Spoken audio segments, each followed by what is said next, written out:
Welcome back to my channel. मैं हूं आपकी फ्रेंड वर्षा। आज की इस वीडियो में यहाँ पर हम बात करेंगे बीएड एंट्रेंस एग्जाम के कॉमर्स के प्रैक्टिस सेट की। ये प्रैक्टिस सेट हम चैप्टर वाइज कर रहे हैं, तो आपको सारे चैप्टर्स के प्रैक्टिस सेट मिलेंगे। और आपको अगर वीडियो पसंद आती है तो वीडियो को लाइक कीजिए, फ्रेंड्स के साथ शेयर कीजिए, और किसी भी तरह की कोई भी क्वेरी है तो प्लीज़ नीचे कमेंट सेक्शन में ज़रूर बताइएगा। और साथ ही अगर आपको किसी भी क्वेश्चन में कोई डाउट है तो आप वो भी नीचे कमेंट सेक्शन में बता सकते हैं। हम उसको कोशिश करेंगे डिस्कस करने की, ठीक है। तो स्टार्ट करते हैं यहाँ पर हम क्वेश्चन को। When exports exceeds import the balance of trade is, यानी कि आपको बताना है जब हमारा एक्सपोर्ट बढ़ जाता है इंपोर्ट से, तो वहाँ पे बैलेंस ऑफ ट्रेड हमारा ये हमें क्या बता रहा है। Favourable, unfavourable, neither favourable nor unfavourable, या फिर नन ऑफ द अबव। बताइए। बैलेंस ऑफ ट्रेड में आपको डिस्कस कर चुकी हूँ शॉर्ट्स के अंदर, तो आई होप आपने वो देखा है। नहीं देखा है तो प्लीज़ एक बार ज़रूर देख लीजिएगा, वहाँ पर आपको बैलेंस ऑफ ट्रेड क्लियर हो जाएगा, ठीक है। बताइए। बहुत ही सिंपल है, आप इजीली बता सकते हैं। जब हमारे पास कोई भी चीज़ हम उसको ज़्यादा बेच रहे हैं, आप सिंपल भाषा में समझिए, जब हम कोई चीज़ ज़्यादा बेच रहे हैं हम खरीदने के बजाय, यानी कि हम बाहर से खरीद कम रहे हैं लेकिन बाहर बेच ज़्यादा रहे हैं, यानी कि हमारे पास क्या फॉरेन जो मनी है वो हमारे पास ज़्यादा आ रही है। हम फॉरेन मनी का पेमेंट नहीं कर रहे, यानी कि हम हमारे पास फॉरेन करेंसी ज़्यादा आ रही है। तो ये तो हमारे बैलेंस ऑफ ट्रेड के लिए फेवरेबल कंडीशन है, ठीक है। तो यहाँ पर ऑप्शन ए राइट आंसर हो जाएगा। ये एक फेवरेबल कंडीशन है जब हमारा एक्सपोर्ट बढ़ रहा है इंस्टीड ऑफ इम्पोर्ट, ठीक है। तो यहाँ पर बैलेंस ऑफ ट्रेड हमारा फेवरेबल होगा। आई होप ये आपको अब क्लियर है, अब आप कभी नहीं भूलेंगे। नेक्स्ट आइए। अब यहाँ पे दूसरा क्वेश्चन है, इसी के जैसा है। अब यहाँ पर इम्पोर्ट को इन्होंने बढ़ा दिया एक्सपोर्ट के कंपैरिजन में, तो वहाँ बैलेंस ऑफ ट्रेड आपका कैसा होगा। इजिली आप बता सकते हैं। वहाँ पे फेवरेबल, तो यहाँ क्या हो जाएगा अनफेवरेबल। ज़्यादा डिस्कस नहीं करते हैं ये सिचुएशन, ठीक है। नेक्स्ट आते हैं। When custom duty is levied according to the value of goods, it is known as। बताइए। जो हमारी कस्टम ड्यूटी जो गुड्स हैं उसकी वैल्यू के अकॉर्डिंग चार्ज की जाती है, तो उसको हम क्या बोलते हैं। Revenue duty, excise duty, specific duty, या फिर एड वैलोरम ड्यूटी।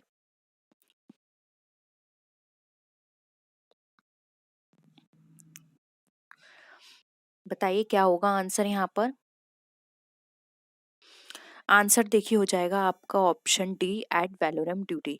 इन सब ड्यूटीज़ को मैं यहाँ पर डिफाइन नहीं कर रही हूँ, क्योंकि इन सब ड्यूटीज से रिलेटेड भी क्वेश्चंस आगे हैं। अगर मैंने यहाँ डिफाइन कर दिया तो आप इजीली क्वेश्चन के आंसर कर देंगे, ठीक है। तो पहले उन क्वेश्चंस को पढ़िए, फिर वहाँ पर उनका आंसर देखिएगा। तो यहाँ पर जब हम किसी भी जब भी हम ट्रेड की बात करते हैं, तो वहाँ पर जो हमारी कस्टम ड्यूटी लगती है गुड्स की वैल्यू के अकॉर्डिंग, यानी कि जितना माल है उसके बेसिस पर, तो वो हमारा एड वैलोरम ड्यूटी कहलाती है, यानी कि यथा मूल्य शुल्क, ठीक है। नेक्स्ट आइए। When custom duty is levied according to the weight of goods, अब वो था वैल्यू ऑफ गुड्स, अब यहाँ पर है वेट ऑफ गुड्स, यानी कि जितना माल है उसके वेट के अकॉर्डिंग आपसे कस्टम ड्यूटी ली जाएगी, तो उसको हम क्या बोलेंगे।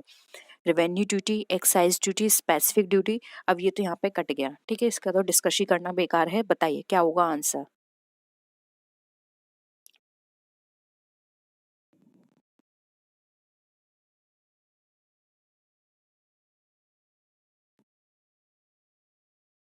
क्या हो जाएगा, इसको बोलते हैं स्पेसिफिक ड्यूटी, यानी कि आप स्पेसिफिक कर दिया आपने कि जितना वेट होगा उसके अकॉर्डिंग आप कस्टम चार्ज करेंगे, यानी कि कम वेट कम चार्ज होगी, ज़्यादा वेट ज़्यादा चार्ज होगी, ठीक है। तो इससे क्या होगा, जो बाहर से माल आ रहा है उसके अकॉर्डिंग ही वो पे करेंगे, उनको एक्स्ट्रा पेमेंट करने की ज़रूरत नहीं है, वो वेट के अकॉर्डिंग करेंगे, ठीक है। अब बताइए यहाँ पर। When custom duty is levied according to the measurement of goods, यानी कि उसके मेजरमेंट के अकॉर्डिंग, ठीक है, it is known as revenue duty, excise duty. ये दोनों तो आप कट गए क्योंकि इन दोनों का तो हम आंसर कर चुके हैं। तो बताइए इन दोनों में से अब आपको इजीली होगा बताने में, आप इस तरह की ड्यूटीज को क्या बोलेंगे, रेवेन्यू ड्यूटी या एक्साइज ड्यूटी। अब तो आप क्लियरली इसका आंसर बता सकते हैं।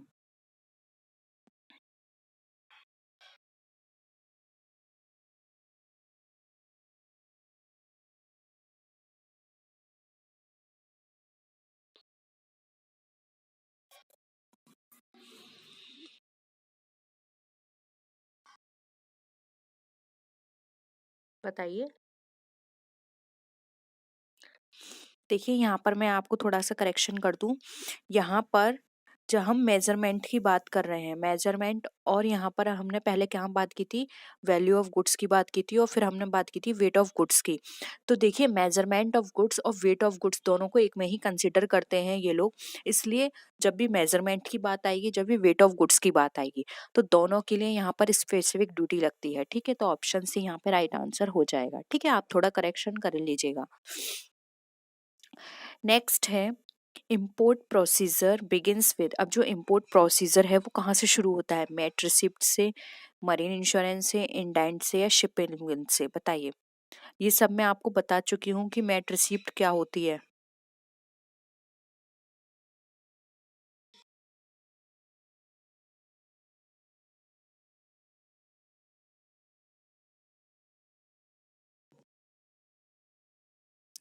देखिए इंपोर्ट प्रोसीजर हमारा शुरू हो जाता है जब आप उसको इंडेंट भेजते हो। ठीक है, इंडेंट भेजने के साथ ही आपका इंपोर्ट प्रोसीजर शुरू हो जाता है। वहाँ से फिर आप अदर डॉक्यूमेंट्स जो होते हैं उनकी प्रिपरेशन करते हो और उनको एक दूसरे को देते हो। जो भी डॉक्यूमेंट आपको देने होते हैं या जो डॉक्यूमेंट लेने होते हैं, फिर उसका प्रोसीजर शुरू हो जाता है। तो यहाँ पर ऑप्शन सी राइट आंसर हो जाएगा, इंडेंट। ठीक है, नेक्स्ट बताइए, a letter of credit is produced by. अब एक लेटर ऑफ क्रेडिट है वो किसके द्वारा प्रोड्यूस किया जाता है, एक एक्सपोर्टर के द्वारा, एक इम्पोर्टर के द्वारा, कस्टम अथॉरिटी के द्वारा, या फिर शिपिंग बिल के द्वारा।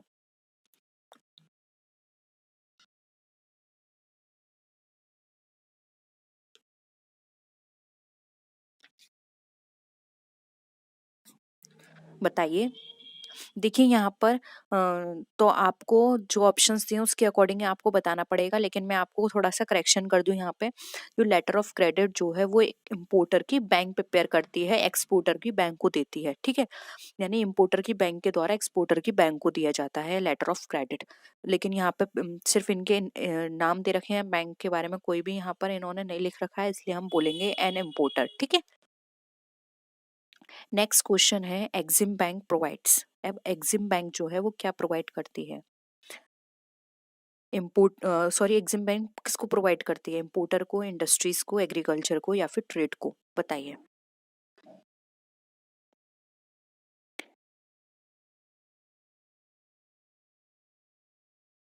एग्जिम की आपको फुल फॉर्म पता है तब भी आप इसका आंसर कर सकते हैं। देखिए एग्जिम की यहाँ पर फुल फॉर्म है एक्सपोर्ट इम्पोर्ट। ठीक है, यानी कि जो एक्सपोर्ट इम्पोर्ट होता है उसको उन को ये लोन प्रोवाइड करते हैं, उनको ये फैसिलिटीज देते हैं। तो यहाँ पे ऑप्शन हमें इम्पोर्टर दे रखा है, ए राइट आंसर हो जाएगा। इंडस्ट्रीज नहीं होती, इंडस्ट्रीज के लिए अलग से होता है, जैसे कि इडबी हो गई। एग्रीकल्चर के लिए नाबार्ड है, जो अथॉरिटी है नाबार्ड की, नाबार्ड अथॉरिटी है। ठीक है, और ट्रेड के लिए अब यहाँ पे स्पेसिफिक नहीं है किस तरह के ट्रेड की बात की जा रही है। ट्रेड आपका इनलैंड ट्रेड भी हो सकता है, लेकिन एक्सपोर्ट इम्पोर्ट में एग्जिम काम करती है। ठीक है, नेक्स्ट आइए, स्टैटिक क्वेश्चन है। अगर आपको इसका आंसर आता है तो आप इजीली इसका आंसर कर सकते हैं, इसमें समझने वाली बात नहीं है। देखिए, अदर थिंग्स बीइंग इक्वल, यानी कि अगर सारी चीज इक्वल हैं, a country tends to specialize and export those commodities in the production of which it has a maximum comparative cost advantage or minimum comparative disadvantage. Who state this statement? यानी कि अगर सभी चीजें समान हों, उसके कारण एक देश उन वस्तुओं के उत्पादन में विशेषता और निर्यात करता है जिसमें वो अधिक है तुलना, जबकि हमारी जो भी लागत लाभ है या न्यूनतम तुलनात्मक नुकसान होता है। इन सिंपल आप ऐसे समझ सकते हैं, कोई भी देश जिसके पास ऐसा कोई रिसोर्स है जिसकी उसके पास बहुत अधिकता है, यानी कि वो उसके पास अवेंडेंट में है। ठीक है, लेकिन एक ऐसा सोर्स या फिर ऐसी चीज जहां पर उसको लॉस क्या है, ज्यादा हो रहे हैं, तो वो कौन सी चीज को ज्यादा एक्सपोर्ट करेगा। ठीक है, जो उसके पास ज्यादा होगी। ठीक है, तो यहाँ पर आंसर क्या हो जाएगा, किसने कहा ये स्टेटमेंट, रिकार्डो ने, हेक्चर ने, ओहलिन ने, या फिर नन ऑफ दीज। देखिए इसका जो राइट आंसर होगा वो होगा ऑप्शन ए, ये रिकार्डो का स्टेटमेंट है। ठीक है, आपने comparative advantage theory, cost advantage theory पढ़ी हैं तो आप इजीली बता सकते हैं, क्योंकि ये इन्होंने थ्योरीज भी दी हैं। नेक्स्ट है इंटरनेशनल ट्रेड प्रमोट्स। अब इंटरनेशनल ट्रेड क्या प्रमोट करता है, rivalry between two or more countries, understanding between two or more countries, competition in the country, या फिर ऑल ऑफ दी अबव, क्या होगा। अंतर्राष्ट्रीय ट्रेड जो होता है या फिर अंतर्राष्ट्रीय व्यापार जो होता है वो हमें क्या चीज को प्रमोट करता है?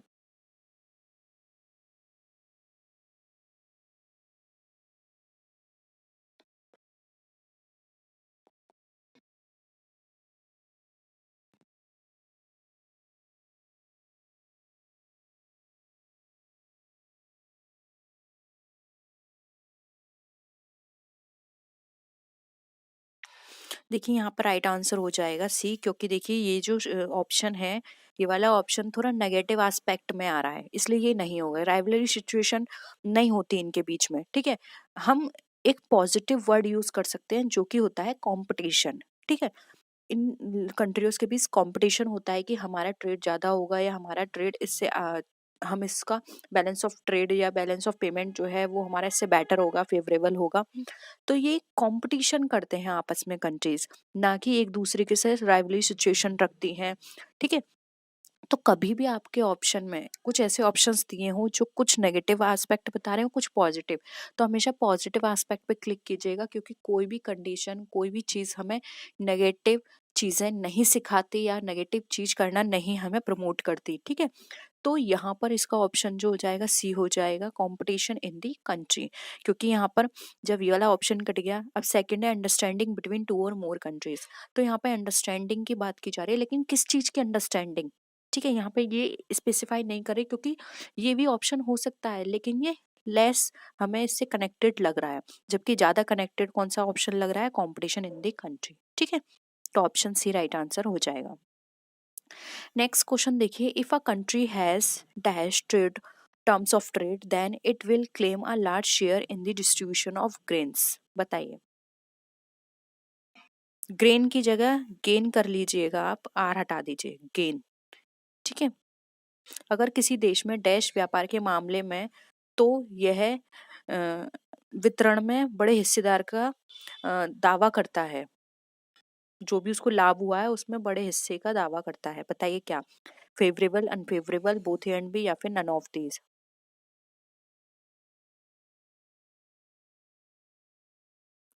ये भी आप देखिए इससे सेंस से लगा सकते हैं इसका आंसर। यहाँ पे क्या बात कर रहे हैं, गेन की, यानी कि आपको प्रॉफिट हो रहा है, ठीक है।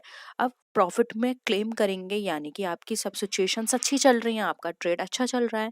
तो यहाँ पर क्या हो जाएगा, if a country has favourable terms of trade then it will claim a large share in the distribution of gains, ठीक है। क्लियर है ये वाला। नेक्स्ट आइए, the rate at which one country products exchange for those of other is referred to as balance of payment, balance of trade, exchange rate, या फिर terms of trade। बताइए। एक ऐसी रेट जहां पर एक कंट्री का जो प्रोडक्ट एक्सचेंज हो रहा है for those of other is referred to as. बताइए। दूसरे के साथ उसका एक्सचेंज हो रहा है, तो इससे क्या होगा, balance of payment, balance of trade, exchange rate है, या फिर टर्म्स ऑफ ट्रेड कहलाएगा। एक्सचेंज की बात की जा रही है।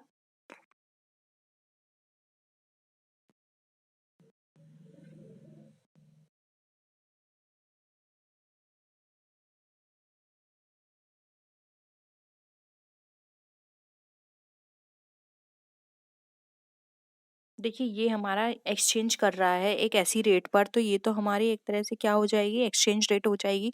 एक ऐसी रेट जहां पर हमने एक कंट्री दूसरी कंट्री से प्रोडक्ट एक्सचेंज कर रही है, तो वो रेट हमारी एक्सचेंज रेट हो जाएगी, ठीक है। तो ऑप्शन सी राइट है। नेक्स्ट है, the concept of gross barter terms of trade was devised by Ricardo, Taussig, Ohlin, या फिर डॉरेंस।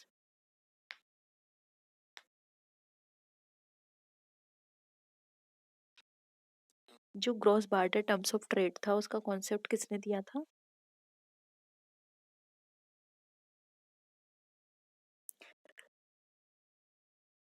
ये जो कॉन्सेप्ट है ये टॉसिंग के द्वारा किया गया था, ठीक है। इसमें ग्रॉस बार्टर यानी कि जब हम बार्टर सिस्टम फॉलो करते हैं तो उसमें जो ग्रॉस उनकी वैल्यू निकल कर आती है उसके ऊपर यहाँ पे चर्चा की गई थी, ठीक है। तो ऑप्शन बी यहाँ पे राइट आंसर हो जाएगा।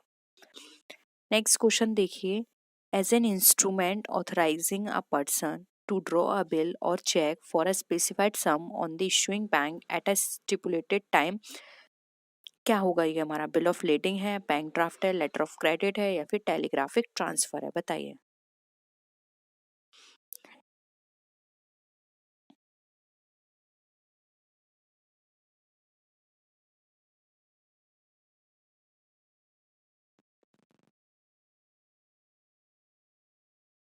यानी एक व्यक्ति जो है वो जो भी उसकी बैंक है, इशुइंग बैंक है, उसको एक बिल या एक चेक निकालने के लिए एक डॉक्यूमेंट बोल सकते हैं, एक इंस्ट्रूमेंट बोल सकते हैं, उसको वो यूज करता है। तो क्या है? क्या कहलाएगा? Letter of credit. क्योंकि यहाँ पर क्या बात की जा रही है? बिल और cheque for a specified sum on the issuing bank at a stipulated time, एक टाइम के अंदर। तो वो लेटर ऑफ क्रेडिट की यहाँ पे बात की जा रही है। बैंक ड्राफ्ट नहीं होगा, क्योंकि बैंक ड्राफ्ट से तो वो एक हम बोल सकते हैं कि वो लोन लेने की फैसिलिटी है। ठीक है, तो यहाँ पे लोन के बारे में तो ऐसा कुछ भी नहीं कहा जा रहा। लेटर ऑफ क्रेडिट है। ठीक है, तो यहाँ पर जो करेक्ट आंसर होगा वो हो जाएगा option C. Letter of credit की बात की जा रही है। एक व्यक्ति एक निर्धारित समय के लिए अपनी स्विंग बैंक पर एक निर्दिष्ट राशि के लिए बिल या चेक लेने के लिए एक इंस्ट्रूमेंट यूज करता है, जिसको वो लेटर ऑफ क्रेडिट बोल रहा है। ठीक है, तो ऑप्शन क्या हो जाएगा? सी यहाँ पे राइट आंसर हो जाएगा। टेलीग्राफिक ट्रांसफर, यहाँ पे किसी भी तरह से टेलीग्राफिक वो इंस्ट्रूमेंट को यूज करने की बात नहीं की जा रही कि उस टेलीग्राफिक थ्रू वो इंस्ट्रूमेंट किसी भी चीज को ट्रांसफर कर रहा है। ठीक है, तो ये तो बिल्कुल कट गया। बिल ऑफ लेडिंग नहीं होगा यहाँ पे, बैंक ड्राफ्ट भी नहीं होगा, तो ऑप्शन सी राइट आंसर हो जाएगा। नेक्स्ट क्वेश्चन देखिए। एक फॉरेन बिल है। Bill of exchange is generally used with the added formality of a, यानी कि एक फॉरेन बिल है, बिल ऑफ एक्सचेंज है, जो कि जनरली यूज किया जा रहा है विद द एडेड फॉर्मेलिटी, यानी कुछ फॉर्मेलिटी को ऐड करने के बाद। तो वो क्या है? Letter of credit, bank draft, bill of lading या फिर टेलीग्राफिक ट्रांसफर?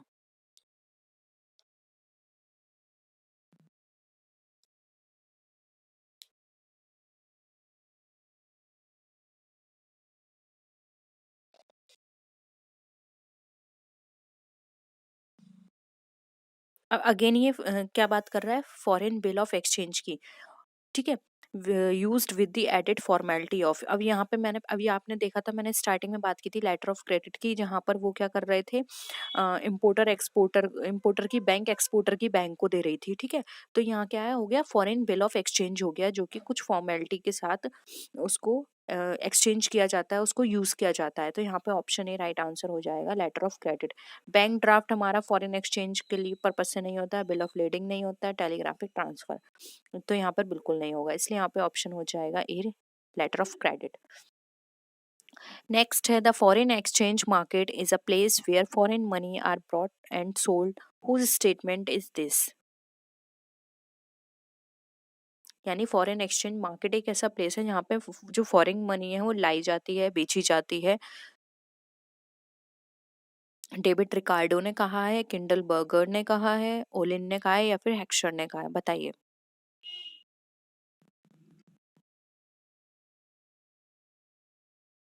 क्या हो जाएगा आंसर? बी हो जाएगा। ये स्टेटमेंट दिया गया है किंडल बर्गर के द्वारा। ठीक है,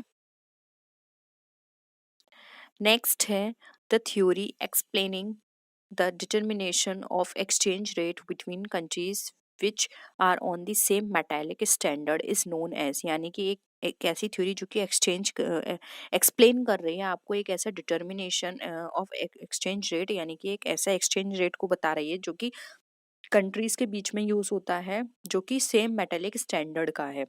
तो उसको हम क्या बोलेंगे? Balance of payment theory, purchasing power parity theory, mint parity theory या फिर नन ऑफ द अबव?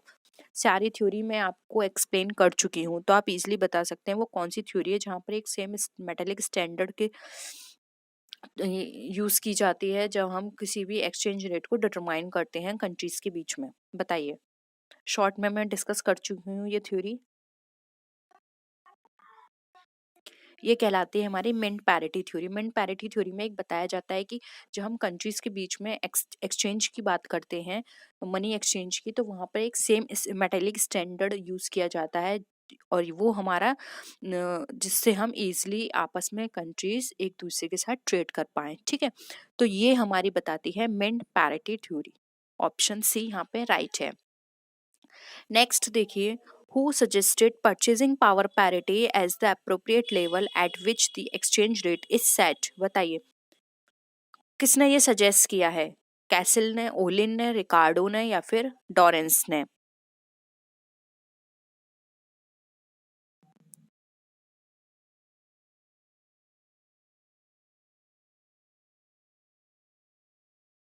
क्या हो जाएगा? ऑप्शन यहाँ पर हो जाएगा ए, कैसिल। कैसिल ने कहा है ये, ठीक है। नेक्स्ट है which theory is also referred to as demand supply theory of exchange, यानी कि ऐसी कौन सी थ्योरी है जिसको हम demand supply theory of exchange भी बोलते हैं? Balance of payment theory, parity theory, purchasing power theory, purchasing power parity theory या फिर नन ऑफ द अबव? बताइए।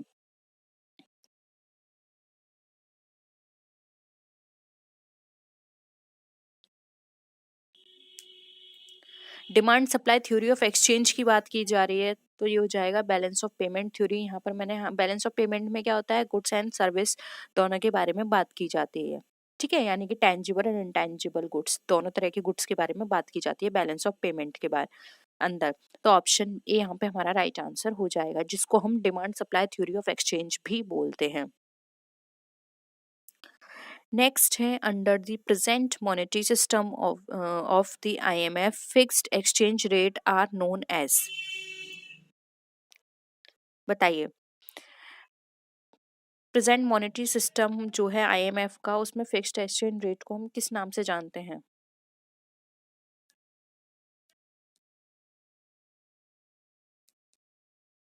क्या हो जाएगा right answer? Packed exchange rates, उसको हम बोलते हैं आंकी गई विनिमय दर, यानी कि जो भी आपने फिक्स्ड एक्सचेंज रेट वहां पे बनाई है उसको हम आपने किस स्टैंडर्ड के बेसिस पर आंका होगा तो उसको बोलते हैं पैक्ड एक्सचेंज रेट, ठीक है। क्लियर है? तो आई होप यहाँ पर जो भी हमने क्वेश्चंस डिस्कस किए थे आपको सारे क्लियर हुए होंगे। किसी भी टर्म में आपको प्रॉब्लम है, किसी क्वेश्चन में आपको प्रॉब्लम है, या फिर कोई थ्योरी, हमने जितनी थ्योरीज यहाँ डिस्कस की ऑलरेडी हम डिस्कस कर चुके हैं।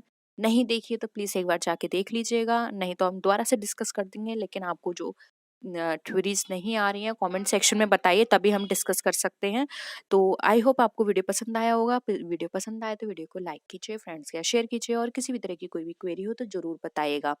तो नेक्स्ट वीडियो में मिलते हैं, तब तक के लिए टेक केयर, बाय बाय।